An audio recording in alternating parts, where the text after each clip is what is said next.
నిరుద్యోగులకు శుభవార్త చెప్పిన కూటమి ప్రభుత్వం. ఇకపై ప్రతి ఏడాది డిఎస్సి నోటిఫికేషన్ ఉండే విధంగా చర్యలు. అయితే ఈ వార్తల్లో నిజమెంత? ఇప్పటి వరకు ప్రభుత్వం ఎన్ని నోటిఫికేషన్స్ విడుదల చేసింది? ప్రతి నోటిఫికేషన్లో ఎన్ని పోస్టులు ఉండబోతున్నాయి? అసలు ఈ డిఎస్సి పోను జిల్లాల వారీగా ఇంకా ఎన్ని ఖాళీలు ఉన్నాయి? ఈ వీడియోలో క్లియర్గా తెలుసుకుందాం. ప్రతి ఏడాది డిఎస్సి నోటిఫికేషన్ ఉంటుందని ముఖ్యమంత్రి నారా చంద్రబాబు నాయుడు స్పష్టం చేశారు. నిరుద్యోగులు ఈ ఏడాది డిఎస్సిలో క్వాలిఫై కాని వారంతా ప్రిపేర్ అవుతూ ఉండాలని సూచించారు. ఇకపై ప్రతి ఏడాది డిఎస్సి నిర్వహిస్తామని, దానికోసం ప్రత్యేకంగా అనుమతులు తీసుకోవాల్సిన అవసరం లేదని మంత్రి నారా లోకేష్కు సీఎం చంద్రబాబు చెప్పారు.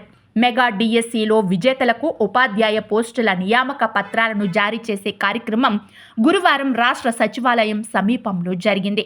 ఈ కార్యక్రమంలో ముఖ్యమంత్రి చంద్రబాబు పాల్గొన్నారు. డిఎస్సిలో టీచర్లుగా ఎంపికైన 15,941 మంది అభ్యర్థులకు నియామక పత్రాలు అందించారు.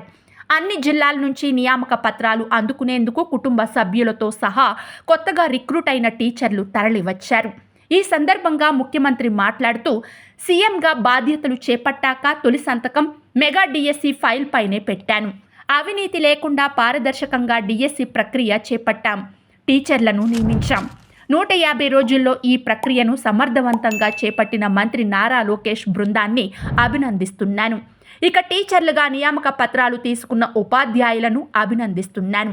ఎన్నికల్లో హామీ ఇచ్చిన విధంగా బాబు షూరిటీ, జాబ్ గ్యారంటీ అని చెప్పాను. దాన్ని నిజం చేస్తున్నాం. 10 లక్షల కోట్లు పెట్టుబడులకు ఎంఓయూలు కుదుర్చుకున్నాం. 10 లక్షల ఉద్యోగాలు రాబోతున్నాయి. 15 ఏళ్లలో 14 సార్లు డిఎస్సిని పెట్టాం. 1,96,619 ఉద్యోగాలిచ్చాం. ఇకపైన ప్రతి ఏడాది డిఎస్సి ఉంటుంది అని సీఎం చెప్పారు. సూపర్ 6 హామీల్లో మొదటి హామీ యువతకు 20 లక్షల ఉద్యోగాలివ్వడమే. దాంట్లో భాగంగా మెగా డిఎస్సిపై తొలి సంతకం చేశాను. మెగా డిఎస్సిని సూపర్ హిట్ చేశారు. ఉద్యోగం సంపాదించాలన్న మీ కోరిక తీరింది. పేదరికం లేని సమాజం చూడాలనేది నా కోరిక. పేదరికం లేని సమాజాన్ని చూడాలంటే విద్యతోనే సాధ్యం. దాన్ని టీచర్లే నెరవేర్చాలి. మగవాళ్ల కంటే మహిళలే మంచిగా చదువు చెప్పగలరు.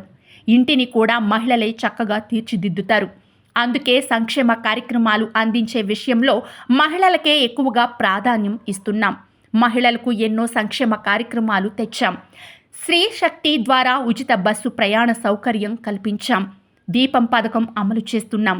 తల్లికి వందనం కింద ఎంతమంది పిల్లలున్నా వారందరికీ 15,000 రూపాయలు చొప్పున తల్లుల ఖాతాల్లో డబ్బులు వేస్తున్నాం. సూపర్ 6 సూపర్ హిట్ అయింది. ప్రధాని సూపర్ జిఎస్టీ తెచ్చారు. ధరలు తగ్గించారు. దసరా, దీపావళి పండుగలను ఆనందంగా జరుపుకోవాలి. అభివృద్ధితో ఉద్యోగాలు వస్తాయి.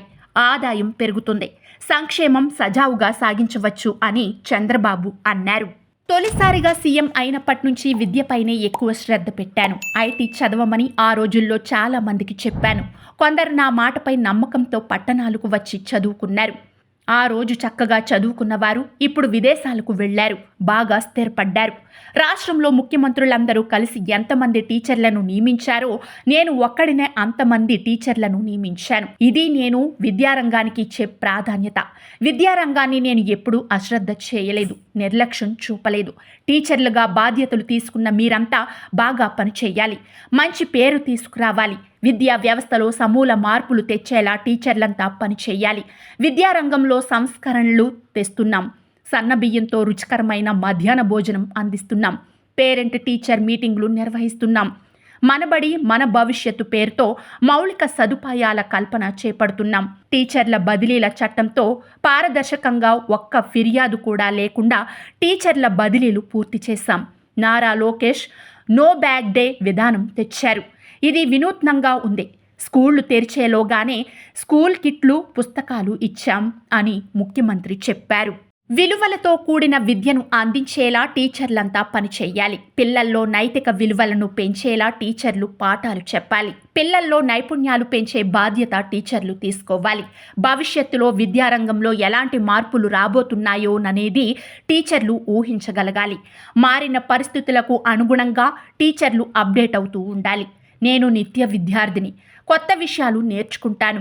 ప్రజలకు ఉపయోగపడే అంశాలు ఉంటే వాటిని అమలు చేస్తాను. కూటమి ప్రభుత్వం వచ్చాకే విద్యా వ్యవస్థలో మార్పులు వచ్చాయి. నో అడ్మిషన్లు బోర్డులు పెట్టే స్థాయికి ప్రభుత్వ పాఠశాలలను తెచ్చారు. ఇది మరింతగా పెరగాలి. విద్యాశాఖ కఠినంగా ఉంటుందని చెప్పాను. అయినా లోకేష్ ఛాలెంజ్గా తీసుకున్నారు. ప్రాథమిక విద్య బాగుంటే ఉన్నత చదువులు అద్భుతంగా ఉంటాయి. దీంతో రాష్ట్రం అభివృద్ధిలో దూసుకెళ్తుంది అని సీఎం వివరించారు.